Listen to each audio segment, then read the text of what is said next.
चिलचिलाती धूप में गंदे पानी से भरे हुए गड्ढे में 3 छोटे बच्चे नहाकर निकल रहे थे। अरे चिंटू, ये देख, ये हमारे हाथों पर क्या हो गया है? ये लाल लाल निशान कैसे आ गए हैं और बहुत जल्दी मच रही है। कुछ समझ नहीं आ रहा है कि ये क्या हो रहा है। भैया, मुझे भी बहुत खुजली हो रही है और जलन भी मच रही है। पता नहीं है ये हमारे हाथों पर क्या हो गया है। ये लाल निशान तो हमारे पूरे शरीर पर हो गए हैं। पता नहीं कि क्या हो गया है और बहुत ज्यादा खुजली और जलन हो रही है। माँ कहाँ हो आप? देखो ना हमें क्या हो गया है। अरे ये क्या हो गया? ये तुम्हारे शरीर पर लाल लाल निशान कैसे आ गए? अरे देखो तो, ये लाल निशान पूरे शरीर पर हो गए हैं। ये है क्या? हुआ क्या है हमारे बच्चों को? मुझे तो बहुत डर लग रहा है। ये क्या हो गया है हमारे बच्चों को? चलो चलो, इनको घर पर ले चलते हैं, फिर देखते हैं कि इन्हें ये क्या हो गया है। कुछ समझ नहीं आ रहा है। आखिर ये तीनों बच्चे उस गंदे पानी में क्यों नहा रहे थे? क्या मजबूरी थी? आखिर ऐसा क्या हुआ था, ये जानने के लिए हमें कहानी में कुछ समय पहले जाना होगा। दोपहर का समय था। पूरा परिवार एक साथ बैठा हुआ था। भाई, अब तो बर्दाश्त से बाहर हो रहा है। तापमान तो रोज बढ़ रहा है।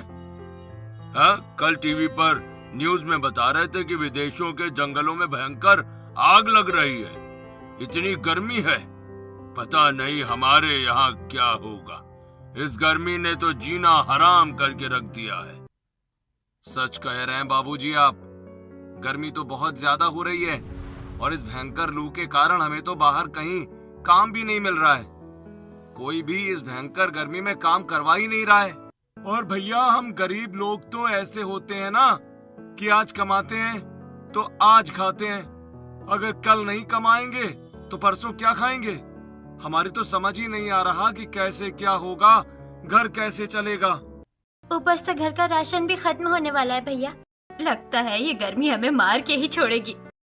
रात का समय हो जाता है। सब लोग हॉल में बैठे थे। तभी राघव, विवेक, मनीष, आदित्य और दिनेश वहाँ आते हैं। पांचों के पांचों बहुत बीमार लग रहे थे। अरे ये क्या हुआ जी?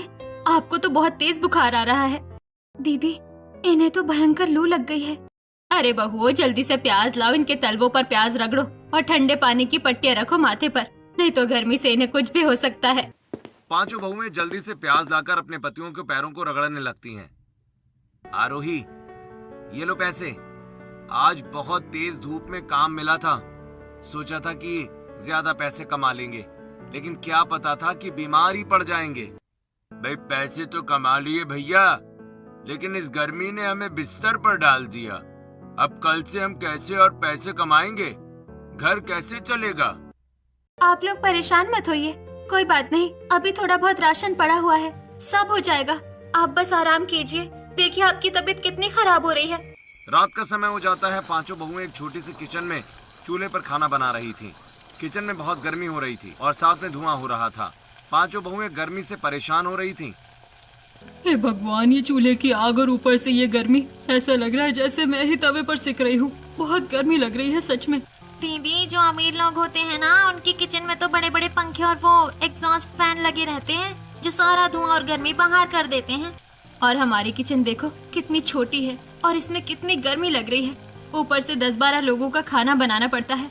अरे अगर ये रसोई थोड़ी ठंडी होती ना, तो सच में खाना बनाने में मजा आ जाता।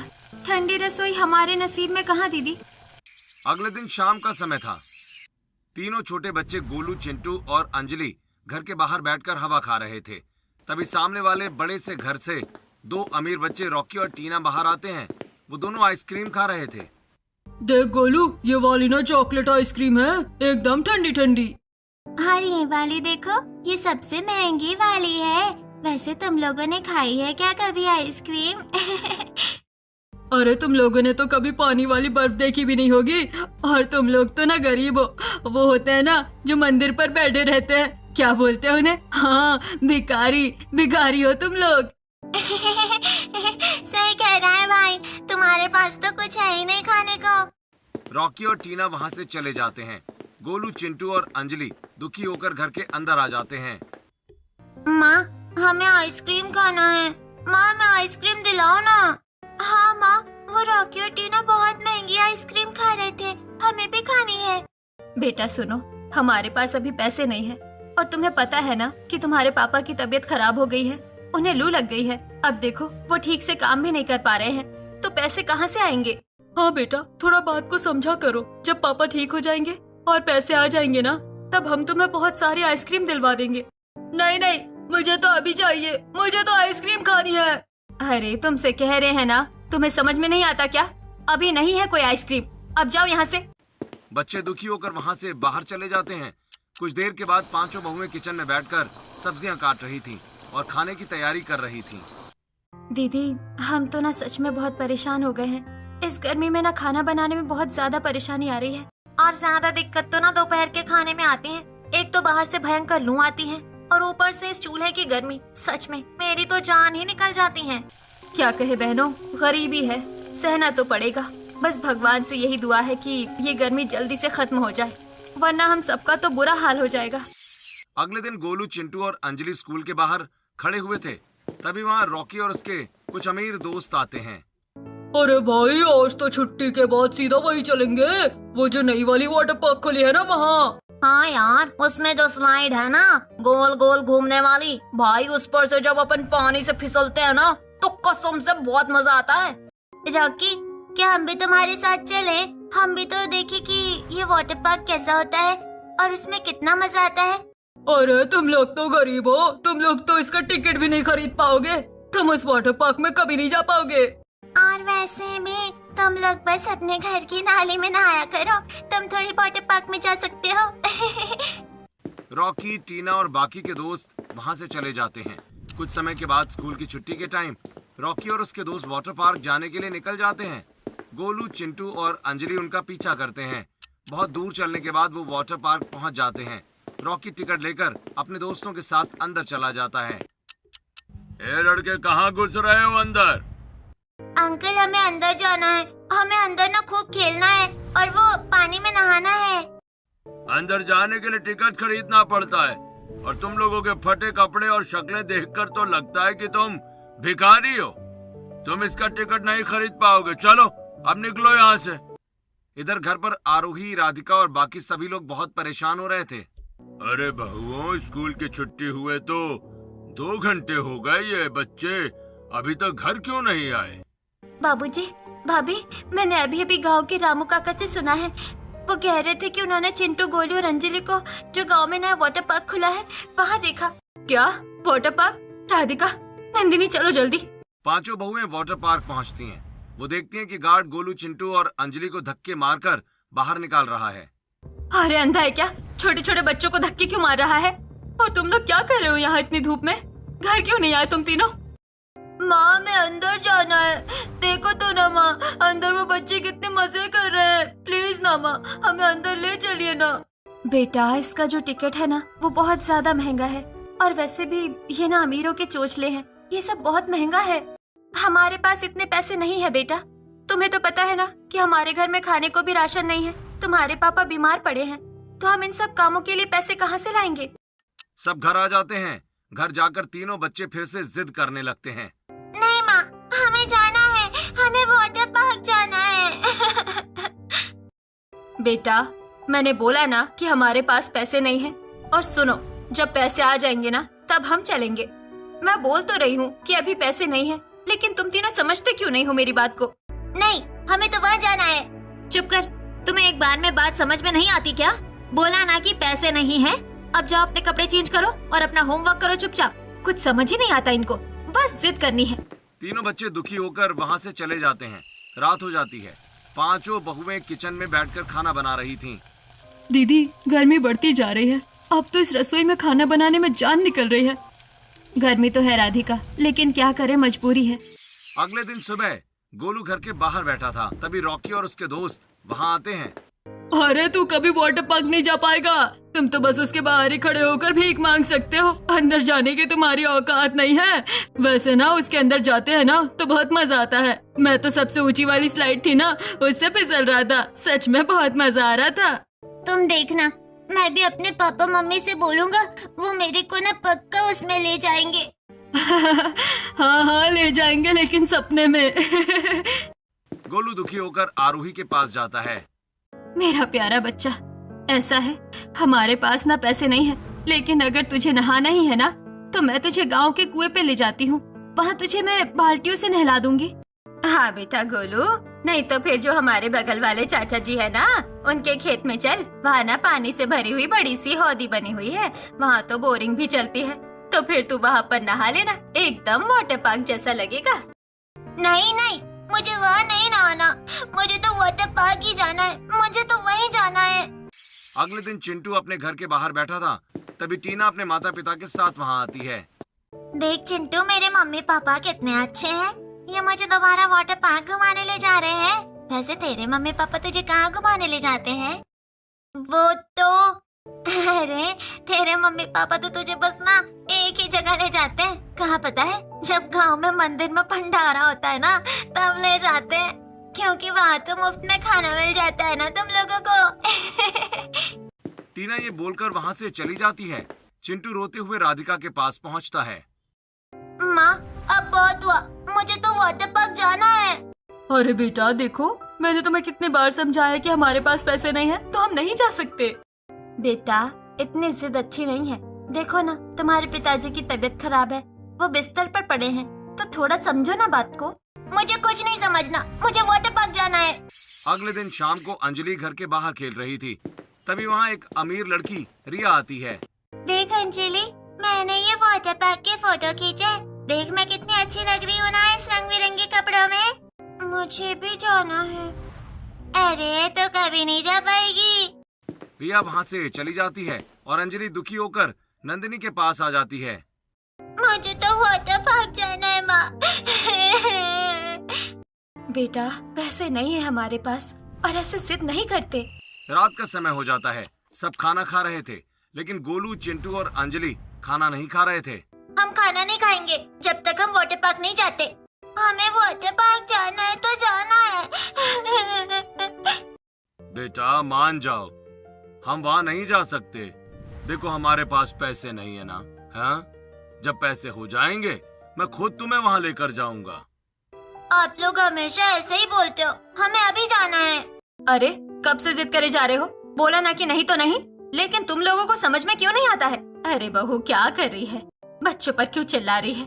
बच्चे हैं, उनका भी तो मन करता है ना। आरोही की डांट सुनकर तीनों बच्चे रोते हुए वहाँ से चले जाते हैं।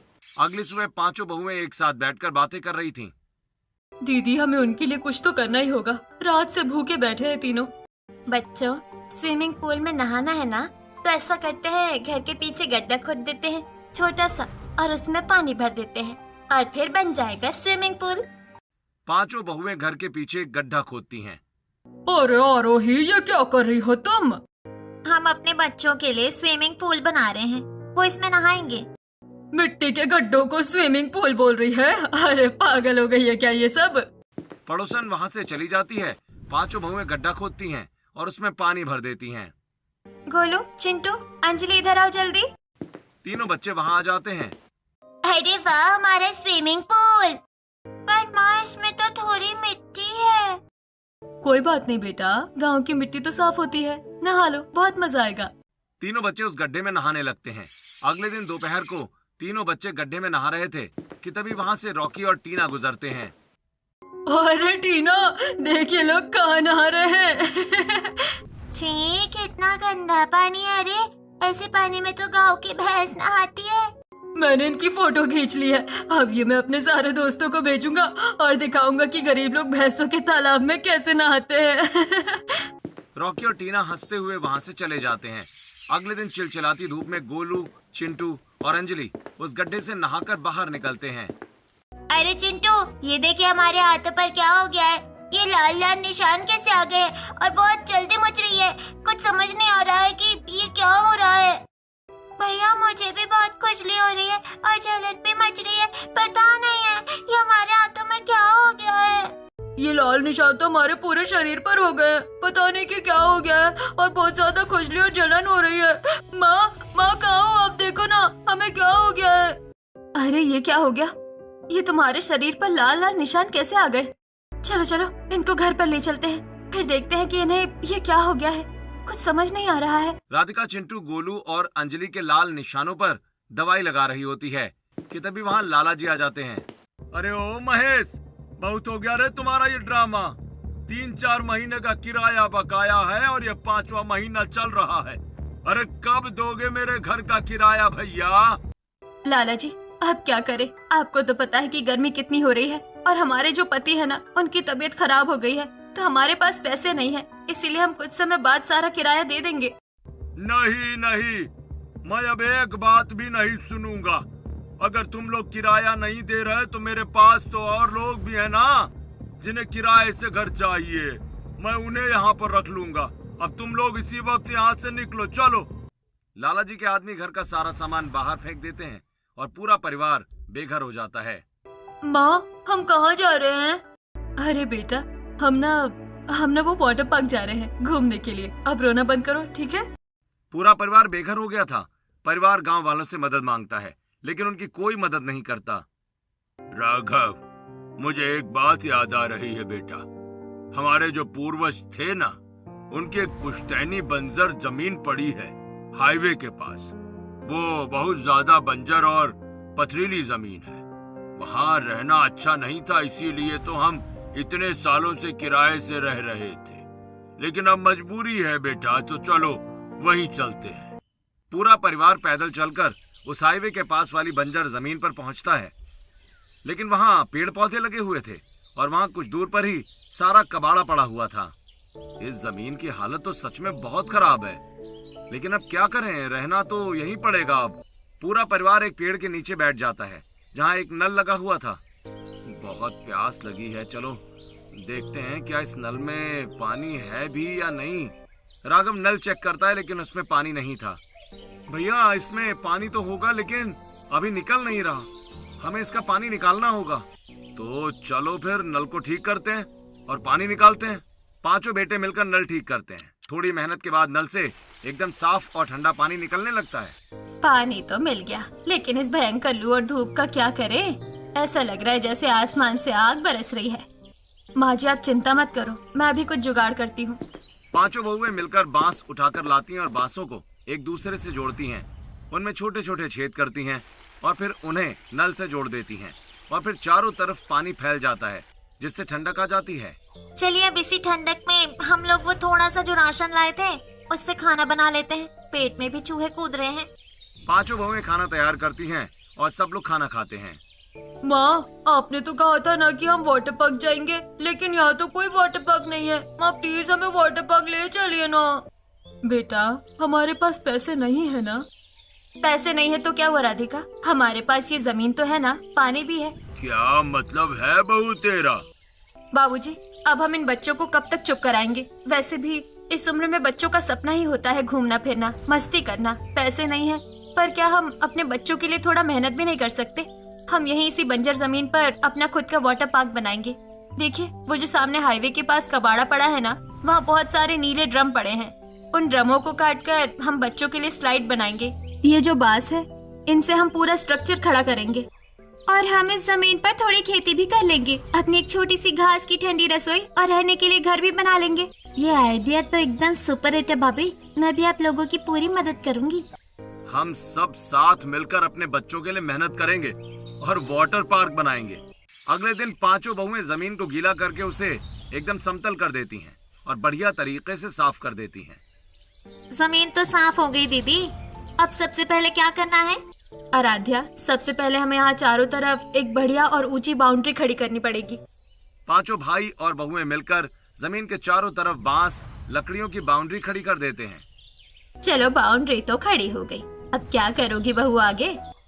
चलो अब यहाँ एक चौड़ा गड्ढा खोदो, यही हमारा स्विमिंग पूल बनेगा। पांचों भाई मिलकर एक बड़ा और चौड़ा गड्ढा खोदते हैं। दीदी अगर हम इस मिट्टी वाले गड्ढे में पानी भरेंगे तो पानी गंदा हो जाएगा और हमारे बच्चे फिर से बीमार पड़ जाएंगे। अरे हाँ दीदी, मैंने हाईवे के किनारे वो बड़े बड़े बैनर लगे हुए देखे हैं, वो हमारे कुछ काम आ सकते हैं। पांचों बहुएं हाईवे पर लगे हुए बैनरों को खींच कर लाती हैं और वो उन बैनर्स को गड्ढे के अंदर अच्छे से बिछा देती हैं। साथ में बैनरों के ऊपर बांस भी लगा देती हैं। अरे वाह, बैनर बिछाने से मिट्टी पानी में मिल ही नहीं रही। पांचों बहुएं स्विमिंग पूल में पानी भर देती हैं। दीदी कुछ पत्थर स्विमिंग पूल के आसपास लगा देते हैं, अच्छा लगेगा। दीदी मुझे ये कबाड़ में पेंट के कुछ पुराने डिब्बे मिले हैं, इनमें थोड़ा थोड़ा रंग बचा हुआ है। लाओ लाओ, इसमें थोड़ा सा पानी मिलाते हैं और इन पत्थरों को रंग देते हैं। पांचों बहुएं उन पत्थरों को रंग बिरंगा पेंट कर देती हैं और उन्हें स्विमिंग पूल के चारों तरफ लगा देती हैं। अरे वाह, ये तो सच में बहुत अच्छा लग रहा है। पांचों बहुएं कबाड़ में से ड्रम और बांस लाती हैं। जी, आपको बांसों का एक ऊंचा स्ट्रक्चर खड़ा करना है। फिर इस ड्रम को बीच में से काट दीजिए। इससे 2 स्लाइड बन जाएगी, जिन्हें हम बांस के सहारे सीधा स्विमिंग पूल तक लाएंगे। अभी लो। पांचों बेटे बांस का स्ट्रक्चर खड़ा करते हैं और फिर ड्रम से स्लाइड बनाते हैं। और जो ड्रम बचे हैं, मैंने उन्हें आधा काट कर उनमें मिट्टी भर दी है। इनमें हम पौधे लगाएंगे, जिससे हमारे वाटर पार्क में एकदम हरियाली और ठंडक रहेगी। देखते ही देखते वो बंजर जमीन एक बेहद खूबसूरत वाटर पार्क में बदल जाती है। वाटर पार्क में ड्रम से 2 लंबी स्लाइड्स बनाई गई थीं और नीचे 2 ड्रम रखे हुए थे जिनमें थोड़ा पानी भरा हुआ था और झूले डाले हुए थे, और बीच में 2-3 ड्रम और रखे हुए थे जिनमें पौधे लगे हुए थे। दीदी देखो, मुझे कबाड़ में क्या मिला, एक पुरानी मोटर। अगर राघव जी से ठीक कर देना तो मजा ही आ जाएगा। अगर ये चालू हो गई तो हम ऐसा करेंगे, एक बड़ा सा बांस लेंगे, उसमें छोटे छोटे छेद कर देंगे, फिर उसे 2 लंबे बांसों के सहारे स्विमिंग पूल के एकदम ऊपर बांध देंगे। फिर इस मोटर से बांस जोड़कर पानी उस बांस में भेजेंगे, तो उन छेदों में से पानी एकदम बारिश की तरह गिरेगा। राघव मोटर ठीक कर देता है। बांस का स्ट्रक्चर खड़ा करके जैसे ही मोटर चालू की जाती है, बांस के छेदों से पानी निकलकर एकदम तेज बारिश की तरह स्विमिंग पूल में गिरने लगता है। वाटर पार्क के पास ही बहुएं घास और बांस का इस्तेमाल करके एक रसोई बना देती हैं। नंदिनी, मिट्टी को थोड़ा और गीला कर। देखिए, घास की दीवारें हैं। अगर हम इसे अंदर से मिट्टी से अच्छे से लीप देंगे ना, तो आग लगने का कोई खतरा नहीं रहेगा। हाँ दीदी, और ये जो मैंने बांस की चिमनी बनाई है ना, इससे सारा धुआं सीधा बाहर चला जाएगा और हमें गर्मी नहीं लगेगी। और वैसे भी ये घास की रसोई तो पहले से ही ठंडी है। और सबसे बड़ा जुगाड़ तो मेरा देखो, मैंने एक पतले बांस को नल वाले पाइप से जोड़कर इस छत के ऊपर लगा दिया है।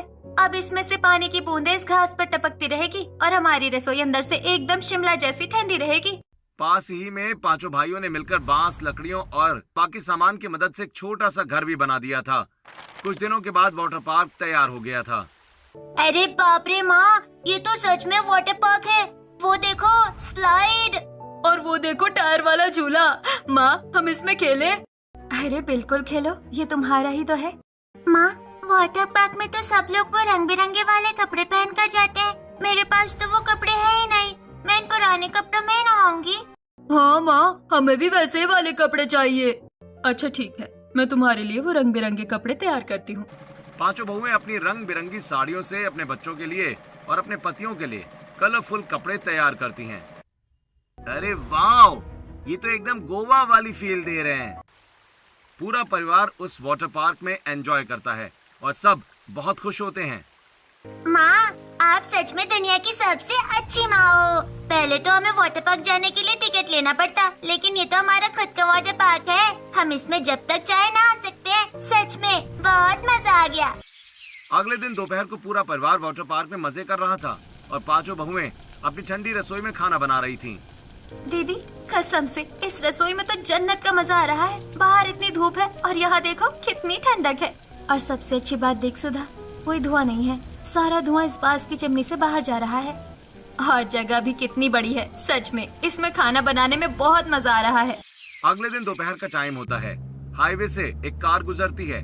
उसके इंजन से धुआं निकलने लगता है। कार रुक जाती है। अरे यार, इतनी गर्मी में इंजन ओवरहीट हो गया। अब क्या करूं? रवि के 2 बच्चे भी कार से बाहर आते हैं। गर्मी से उनका बुरा हाल हो रहा था। तभी बच्चों की नजर वाटर पार्क पर पड़ती है। वाह, वाटर पार्क! दोनों बच्चे सीधे वाटर पार्क की तरफ चले जाते हैं। उन दोनों के माता पिता उनके पीछे जाते हैं। अरे बाबूजी, घबराइए मत। इंजन गर्म हो गया है ना, हम अभी पानी डालते हैं, एकदम ठीक हो जाएगा। तब तक आप लोग आराम से बैठिए। रवि और उसकी पत्नी सुनीता एक पेड़ के नीचे छांव में बैठ जाते हैं। ओह माय गॉड, ये जगह कितनी कूल है। यहाँ तो सच में बहुत ठंडक है। और वाटर पार्क देखो कितना अच्छा लग रहा है। लीजिए मेम साहब, आप लोग सफर से आए हैं, भूख लगी होगी। ये हमारे घर का देसी खाना खाकर देखिए। रवि और सुनीता खाना खाते हैं। सुनीता खाना खाने के बाद पूरे वाटर पार्क की वीडियो बनाती है और फिर सुनीता और रवि अपने बच्चों के साथ वहाँ से जाने लगते हैं। भाई साहब, आपने हमारी बहुत मदद की है। तो आपके खाने और इस वाटर पार्क ने हमारे बच्चों को बहुत खुश भी कर दिया। बस ये लीजिए, थोड़े से पैसे रख लीजिए। अरे नहीं, इसकी क्या जरूरत है? अरे अरे प्लीज रखिए ना। रवि सुनीता अपने बच्चों के साथ वहां से चले जाते हैं। सुनीता ने वो वीडियो सोशल मीडिया पर डाल दिया था। वीडियो वायरल हो जाता है और अगले दिन वाटर पार्क में लोगों की भीड़ लगने लगती है। भैया देख रहे हो, ये तो कमाल हो गया। वो शहर वाली मैडम के वीडियो ने तो ये लाइन लगवा दी लोगों की। अरे हाँ विवेक, ये तो बहुत ही बढ़िया हो गया यार। हम लोगों को वैसे भी काम नहीं मिल रहा था, अब हम इसी से पैसे कमा लेंगे। लेकिन राघव बेटा, एक बात याद रखना, हम लोगों से जबरदस्ती पैसे नहीं मांगेंगे। बिल्कुल बाबूजी, जो अपनी खुशी से जितना देगा हम उतना रख लेंगे। और ये जो वाटर पार्क है ना, ये तो बच्चों के लिए ही है। बच्चों के लिए ये हमेशा एकदम फ्री रहेगा। हम सिर्फ खाने और बड़ों के आराम करने के पैसे लेंगे। ऐसे ही कुछ समय बीत जाता है और पांचों बहुओं का जुगाड़ वाला वाटर पार्क बहुत चलने लगता है। एक दोपहर को एक बूढ़ी औरत अपने 5 पोतों के साथ वहाँ से गुजर रही होती है। दादी देखो, वहाँ कितना सारा पानी है, सब बच्चे कैसे नहा रहे हैं। दादी प्लीज हमें भी अंदर ले चलो ना, हमें भी नहाना है, बहुत गर्मी लग रही है। नहीं नहीं मेरे लाल, वो बड़े लोगों की जगह है, हमारे पास वहाँ जाने के लिए पैसे नहीं है। चुपचाप चलो आगे, घर जाकर कुएं पे नहला दूंगी। पास ही अपनी ठंडी रसोई के बाहर खड़ी नंदिनी और सुधा ये सब सुन लेती हैं।